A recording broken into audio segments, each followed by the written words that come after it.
I mean, that's the script was really great. There was an overall journey that JJ had said to me that about the character from the very beginning in our very first meeting that I've been holding on to for 6 years. So hopefully, the satisfying thing about it is, oh, now we've been working towards this thing, and now we get to do it. Good. We both had a meeting at one point where there was nothing obviously, but with returning to someone that you're familiar with, you've gone through the process already of like, does this person like me? Do they not like me? Am I giving them what they want? So you're starting at ahead of where we started before. There was no. We kind of made a promise to each other that there wouldn't be anything, an idea that we would leave on the table. That it has to be great. So. Anything, any impulse that comes up, we had to say, and it was a great way to start, and maintained it throughout. There was no ego about anything. It was just straight to the meat of what it was we were trying to do from the very beginning. I don't know. Sure, certainly, family is a huge theme. You know, a found family versus. Lineage that you're attached to, and then what about that lineage do you or your history do you identify with, and what do you not? What about that history do you deny, and what do you accept? I think that's a big theme for my character. I wasn't there for very long because I had to leave because I had to leave. So I was I was only there for a couple days, but I do remember being there, just having the thought that I'll never be in an environment like this again. Like even when we were shooting, it was so in the middle of nowhere that, the footprints we're making in the sand are gonna stay there for a while. I mean, a lot. I don't know on the scale or the percentage wise if it was more or less, for Force Awakens or Skywalker or Last Jedi, but of course now that we have it in our bodies more, again, we could start ahead of where we started in The Force Awakens, where it was literally like, how do we hold this thing? And also the technology has changed over the course of 4 movies, where it got lighter and lighter, which the lightsabers, so that technically it was just way more efficient, in a way that I think it all came together in a way that that is unique. He's ready to fight. I think Chewbacca he's been part of the resistance for so long, and he's just can't wait to get back and helping the cause, and that's his best quality, I think, is the loyalty and his commitment to his friends. I think it's the fact that he's a character, and with his uppity quirks, but also he's very, as I said, he's like a loyal friend, like almost like the family dog who learned to fix spaceships and shoot bad guys, and who wouldn't want a dog like that? But it's a wonderful character. I'm forever grateful for Peter, who was part of creating this memorable, unique sort of character, and I'm always striving for, when I play this character, the biggest challenge is to avoid the feeling of, oh, that's a guy in a suit. So that's the challenge of playing this character. You have to bring Chewbacca on screen and make him alive. It's felt a bit of a responsibility, actually, because you have to have a consistency of the character, and he changes depending on where he's put, who he's with. It brings out various qualities within him. But always he is that same rather pernickety, loving, humorless. He has no sense of humor, but he has tremendous vulnerability, and we all kind of, we want to look after him. And what was magical on the set was that Daisy and John and Oscar would regularly look after me as I almost fell over here or there, whatever. So it was becoming a reality in a way. It's always been every new movie has been a challenge. Every new shot is a challenge, because you never want to. I'm a big critic of myself. I want to make Chewbacca, as a fan of Star Wars, I feel responsibility for bringing the best I can, and that's the way I feel. And I was really glad that Peter was so gracious in giving me information about personal information about how perhaps he had some physical quirk that influenced his movement, and I was able to talk to him and get that inside information, which I couldn't get from outside just by watching the old films. So I think that really helped Peter, bless his heart, and may he rest in peace. He really helped me along the way. 3PO, right from the beginning, joined forces, you remember, with Luke Skywalker and all that. Always going through dangers that he couldn't control, always worried. And finally, in The Rise of Skywalker, he gets to be with a team of people that he does regard as being friends, even though they make fun of him a little on the way in a glorious fashion. But I think also 3PO, in a way that JJ has manufactured this, and Chris Terrio, the writer, you're not quite sure who 3PO is taking one last look at, because he has friends through that screen right into the audience. It would be, after seeing the film last night, it would be everything. This film is everything. I didn't expect it. So, so when I was asked to participate, it was very exciting for me. I mean, I chuckled a lot. Yes, yeah, I guess so. Yeah, but I was looking forward to a new experience, and I hadn't been doing anything for a long time, and by choice, because I'm always being asked to do something. But this was very special. So I mean, there was no way in the world I was not going to do it. So and then because J.J. Abrams was very much in, he's writer, producer, director, that made it even more special. But I mean, they're just wonderful young people, whom I really enjoy them. I think they're great actors. Well, I hope that they feel that I did a good job with the character in the circumstances that were presented to me. Always. But he has a lot of depth, a little bit more depth than you were allowed to see in those earlier movies. I was working with everybody, working with George, with JJ. The sets that were put together. The whole experience. There was no one specific thing. Well, I never feel like it's the end with Star Wars. It seems like it's going to go on forever and ever and ever. I would say we can expect a lot of fun action stuff, but also a continuation of her trying to really figure out who she is and why she is there and what has led her to this moment. She needs to get answers in order to move forward. So she's for sure progressed, but there's still a lot of searching. We find Rey mid-training, let's say. It's a fun sequence, really throw you in there. We do go on a proper adventure together. It's really fun. It was great to do all of the stuff with Mark, and I always love working with Adam.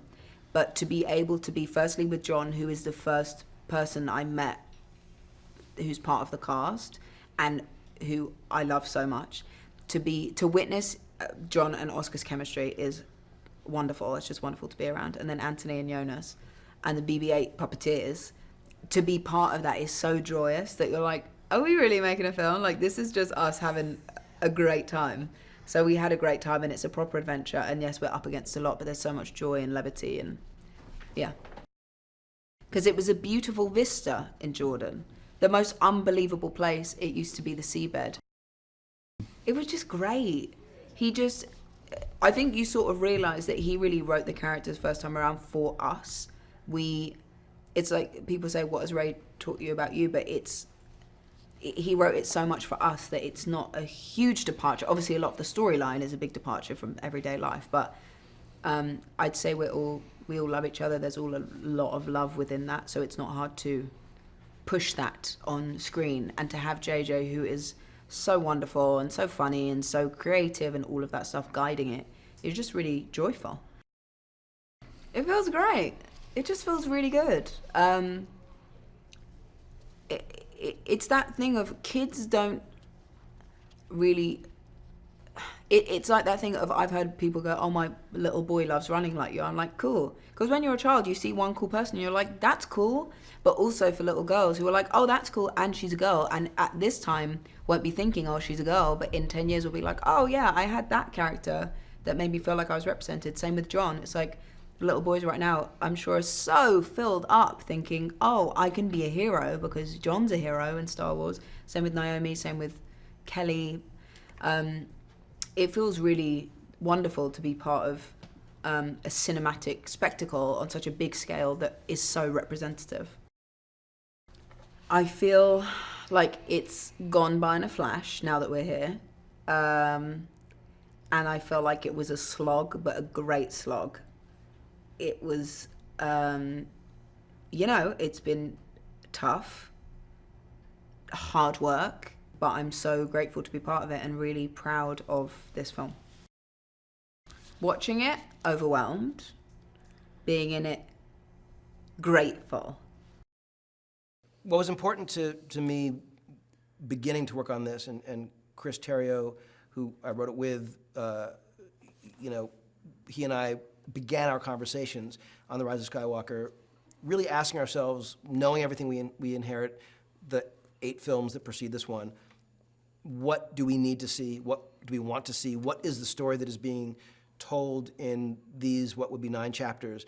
And how do we make it something that is both, thrilling and also deeply emotional, both spectacle and also really intimate. That's like terrifying and also family friendly. Like we had all these things we had to balance.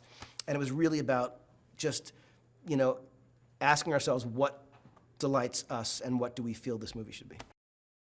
I think it's important for everyone to find their own theme in it. I will tell you that there are certain things that are hugely important to us, but when I think something is made that is made truthfully and a film that storytellers are doing their work to tell something that is true to them, usually that film resonates. And it's amazing that how many themes you can find for yourself.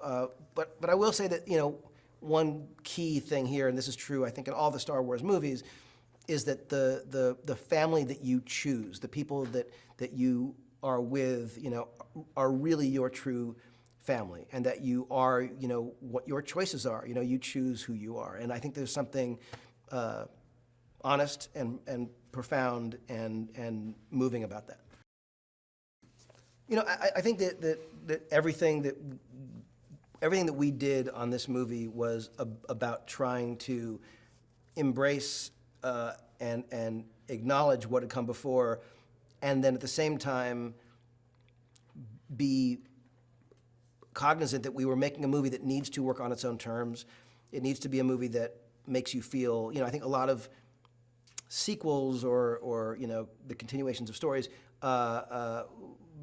make a mistake of assuming you care about the characters. This had to work on its own. We had to sort of reinvest in the characters. And it wasn't like there was a checklist of, we have to make sure we got her, we got him.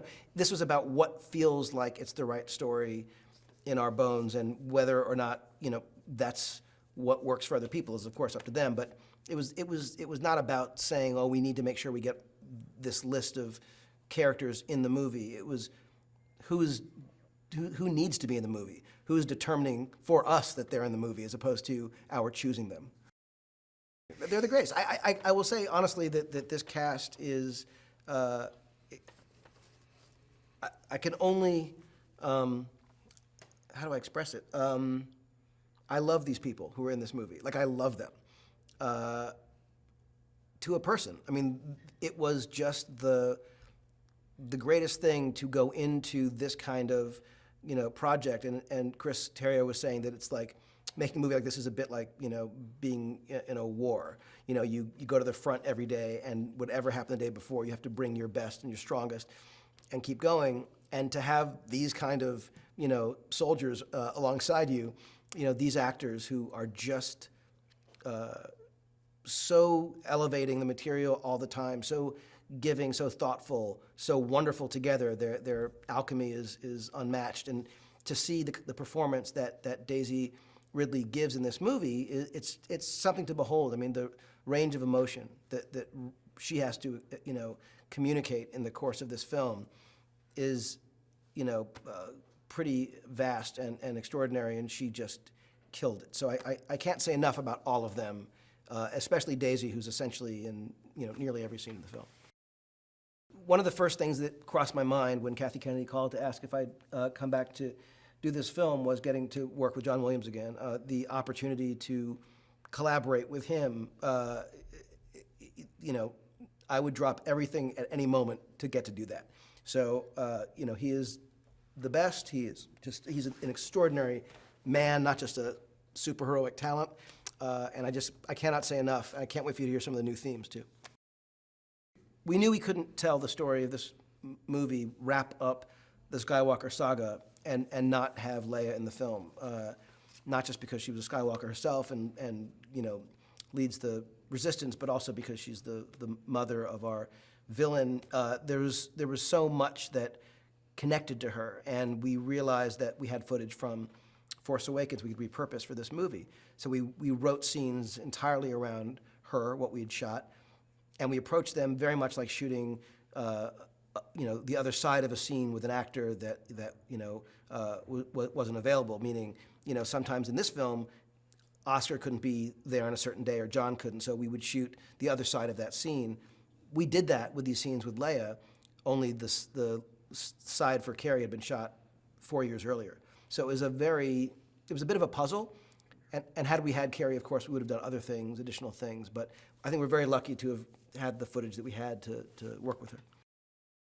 I mean, the thing that I'm proudest of isn't about me. It's about the work that this crew did. I can point to design and construction and painting and camera work, editorial, sound design, certainly the cast as well, performances everywhere I look in this movie. I'm just proud to be associated with these people who did a truly remarkable job. Everyone knew this was the end of the saga, and we all needed to bring our best. And I think probably on every, in every department, at every level, there were people on every day that were in some kind of panic or uncertainty about how, and I think they would all look around as I did and take comfort in the company they were with. And I think that there's no way this movie could have gotten done without this exact group of people on camera and off, and I'm grateful to all of them. It felt amazing to be back on set, reconnecting back with friends, obviously, and with the people, with the crew. Felt good. I knew it was going to be a long journey too. We had plans to travel to Jordan, come back, and it was a long shoot. But I was excited to be back at it, back at work, have that consistency back in my life again. And I had a well-deserved break before we started back on this movie, so I felt energetic enough to get going. It's special. It's special to be a part of it. It's special to see the transition of everything, because I think in the beginning I couldn't imagine 3 films and how I'd feel doing 3 films. So to be at the end, it's just it's real surreal. My first day was with Oscar, and we were on the Falcon. Great set to be on because we've been on that set quite a lot. So there was a nice feeling, a feeling of home when it came to that. And then it was just great laughs. Like, me and Oscar are just bantering half of the day when we're doing these scenes anyway. That's why they're so enjoyable. So we were just going back and forth, getting updates as to what's happening with everybody's lives. And it felt like a really loose, enjoyable, kind of easy day, before we start getting into like the meaty scenes and the action sequences. Yeah, they're closer than ever. They've been around each other for consistent time now. Whereas before, there's always something that would happen, Poe would go off, Finn would go off, or whatever. And now they get to really establish their friendship, on a solid foundation. There are clashes too. Finn and Poe aren't always, they don't always agree. but there's a nice natural bond that they have that survives all of the ups and downs. So exciting. I mean, I never felt like we were in legit Star Wars until like we had that trio, that trio dynamic going on, until it was like really an ensemble. So like now we're in the Star Wars, like the George Lucas energy, you know, and that felt really, really cool to have these guys to jump off most of the scenes. I don't know why production decided to film out there. Last time I filmed out there was Abu Dhabi, but I know we needed the desert, so they took us out to Jordan, which was a cool experience. I'd never been before. It was nice to have practically the set there, which I think was very, very important, especially with speed of chase and big crowd scenes that we've had out there. So it was definitely for the aesthetics. I think it was something that was important for those guys. But you know, they booked my ticket and I just go. I think like loyalty with friends, you know, with connections to the people that he loves. I think they're, for me, the connections that people that I genuinely love are quite deep. And I think Finn shares that same notion. You can see it throughout the film. It's great conversation. There's really, really good funny moments. We get to like see these guys. They're young people. They're characters in their early 20s who are like now the significant leaders of this army, and this army that's dwindling. They don't know what to do about it. So you get to see the natural human element to all these characters, which is something for me that is quite important in these kind of stories, you know. So. When we first met her, she was sort of this new character who was enamored by everything that Rey and Finn and Poe were doing, and then she sort of became part of that, and now is part of that. So. Oh, madness. It still is. The final call was a really special moment. From getting the first audition to the last, it was like 3 months of knowing that I was in the mix, and I did a lot of meditation at the time. I'm not a meditator at all, but I was like, I need something to help ground me. And then, lo and behold, when I got the part, I was like, no more meditation for me because I got it. And then, I got the part. Yeah. So, yeah, it was crazy. It means the world. I think, I remember watching Force Awakens and thinking, wow, that's an amazing opportunity, and being so proud of them and being admiring them. So to be able to be a part of that is amazing. Great. I mean, it's truly like just seeing old friends, and it's like that when we do press too. You're just like, oh, what's that? It's like broy. It's chill. It's broy. She can definitely handle herself. She's a woman on this planet that, she's had to be resourceful. So she uses the things around her to survive. And then, she's eager to help people who might need some help. Yes, they are definitely. I mean, it's been a year since the last one, so I feel like we're still seeing these characters interact. I don't think I can say much about how they interact, but I'm excited for people to find out. It's strangely casual. I was like enamored by the fact that like Kelly was just like walking around being Kelly. And I was like, yo, that's Kelly Marie. I've seen that girl. I've seen her on YouTube. And in the film, obviously. And it just like that kind of casualness, it kind of brings it all down to earth, and it's a very grounding experience. It means a lot. I think it definitely changed my life. How could it not? Yeah, and it's been such a beautiful experience to sort of be able to say that you've been part of this piece of cinematic history. Yeah. It's really, really overwhelming. Fun, man. It was fun. There was a lot to do. I think a lot of my work was to do with endurance. Doing the same thing over and over again. If you don't have endurance, then it can get quite tiring and you can hurt yourself. So the horse training and a lot of running and weightlifting, and it was so much fun. That's one of my favorite parts of doing this film. I actually feel jealous of my past self, having it so easy to get so healthy and fit. Yeah. But yeah. You're like, someone's going to tell me what to do and where to go. Yeah, it's such a blessing, really. Yeah. And the skills you acquire, you carry that with you. We find Poe playing chess with Finn and Chewbacca. unbelievable. I mean, I don't think I quite know the magnitude of what it all means yet because it's just been so private, filming, and then, we just saw the movie last night. We haven't been to a premiere or anything. It's not out in the world yet, but incredible. You feel like you're a part of history in a way.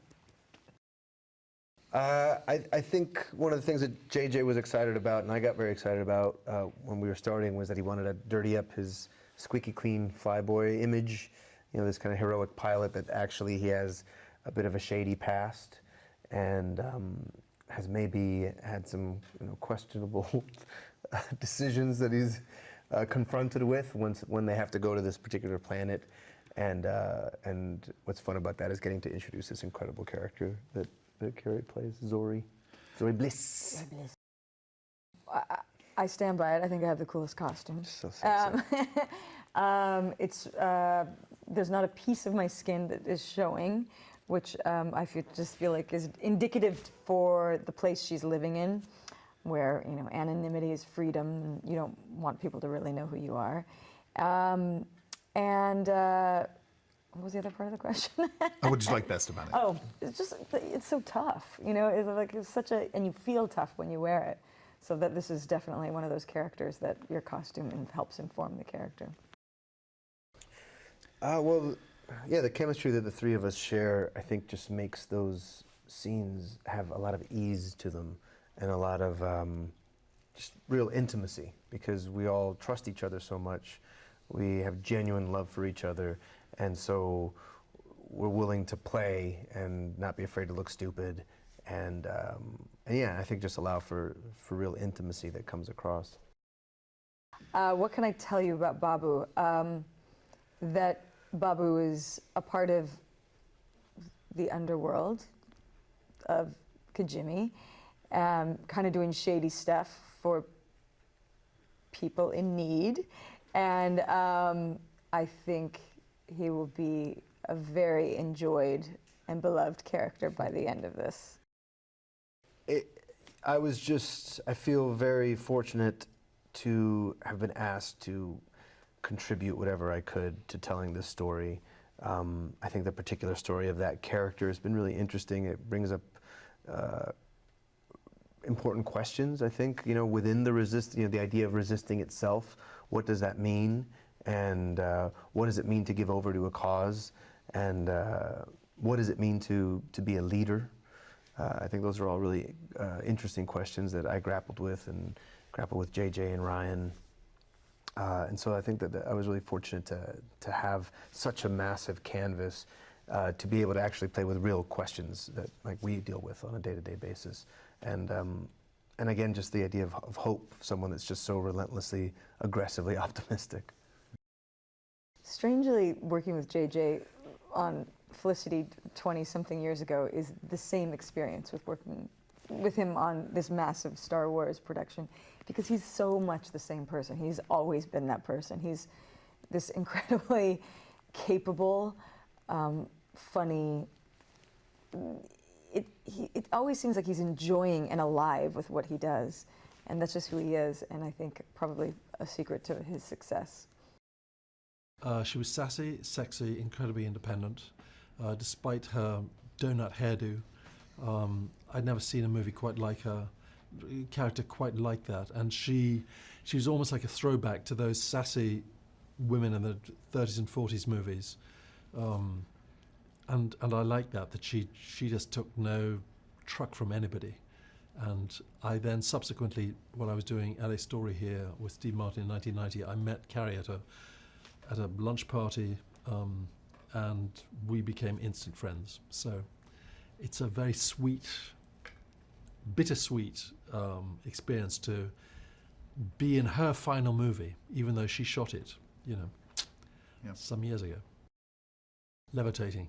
Couldn't believe it. I was a drama student when I was 20.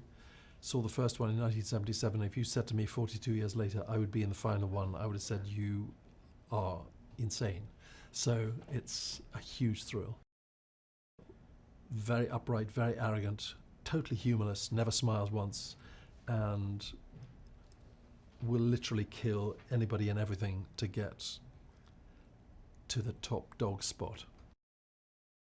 Well, I knew that because of my physiognomy and the way I speak, that Peter Cushing was obviously a kind of reference point from the previous Star Wars movie. So I thought, well, that's a kind of barometer guide to emulate, I suppose.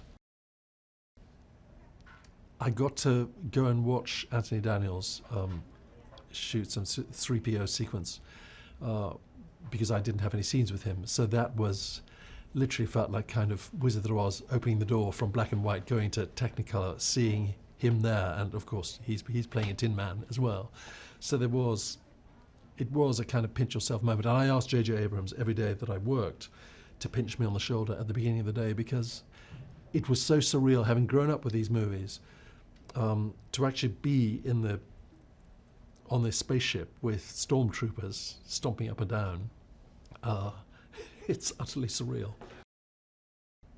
I anticipated that because we're in the CGI age, that most of the sets would be computer generated and be a green screen, you'd have patches all over yourself, and that everything would be put on afterwards. But that wasn't the case. Apart from the starscape of the galaxies beyond the spaceship windows, everything was real. You know, the buttons worked, and lights came on, and there's pneumatic doors and hydraulic doors closed, open like that. So it was as real an experience as you could possibly have hoped for. He is the most inventive, fast, speed of mind and speech director I've ever come across. And because I didn't work consistently, I would be dropped in, sort of parachuted in from 1 month to the next month, then to another month. I thought that usually when I've been in a situation like that, the director's popularity or his energy or her energy has begun to flag, and there's sort of industrial fatigue sets in.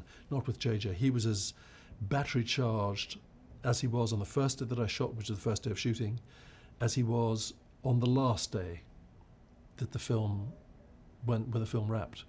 So that's a testament to his it's superhuman energy.